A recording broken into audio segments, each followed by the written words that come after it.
Une nappe d'accompagnement, qu'est-ce que c'est? Je pense que le plus simple, c'est de vous le montrer sur un petit schéma.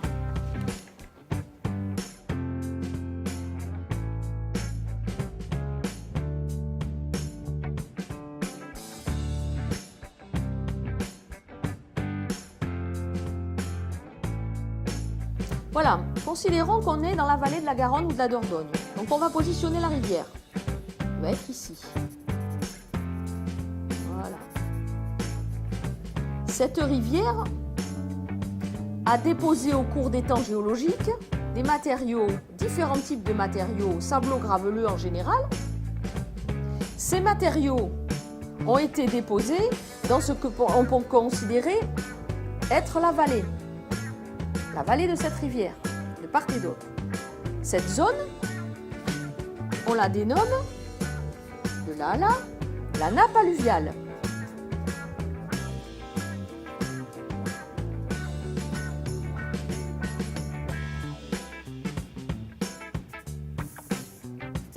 Au sein de cette nappe alluviale, dans ce cas de figure-là, on voit qu'il peut exister deux types de nappes.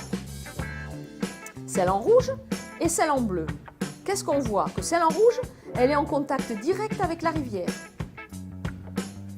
C'est-à-dire que l'eau qui coule à l'intérieur est en lien direct avec la Garonne ou la Dordogne. Alors que l'eau qui coule dans les sables graveleux bleus n'est pas en lien direct avec la Garonne. Au sein de cette nappe alluviale, on peut donc délimiter la nappe d'accompagnement, ici, qui est en lien direct avec la rivière, ce qui correspond à tous les matériaux rouges que l'on voit ici. Donc les nappes d'accompagnement ont été délimitées par le BRGM, c'est le Bureau de recherche géologique et minière, qui a donc fait un catalogue en délimitant chacune des zones que je vous ai indiquées en rouge. Et ça concerne essentiellement la Garonne, la Dordogne, l'Is, le Dronne et la Gironde. À titre d'exemple, on va reprendre le catalogue du BRGM sur le secteur de la Dordogne.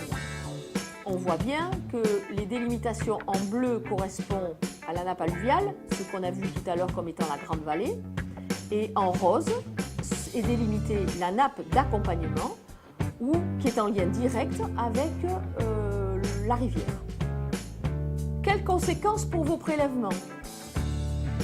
À partir du moment où vos prélèvements se situent dans la nappe d'accompagnement, réglementairement, ils seront traités comme si vous préleviez directement dans la rivière. Si vos prélèvements sont situés dans la nappe alluviale, à l'extérieur de cette nappe d'accompagnement, vos prélèvements seront traités comme dans une nappe d'eau souterraine normale. Ce qui veut dire aussi, et vous l'avez bien compris, que votre prélèvement en nappe d'accompagnement sera considéré dans le cas d'une restriction sur la rivière de la même façon que si vous préleviez dans la rivière.